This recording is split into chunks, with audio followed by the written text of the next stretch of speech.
Addition of same sign. Add and keep the sign.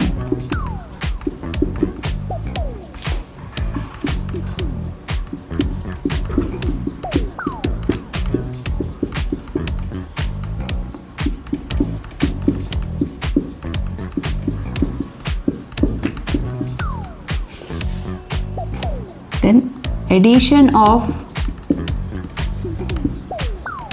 different sign.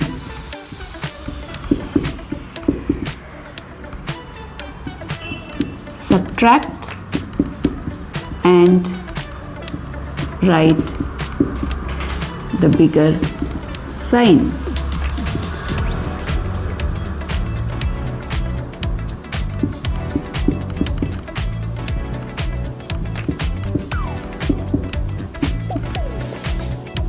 Subtraction.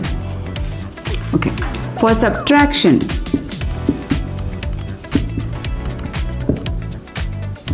keep, change and add.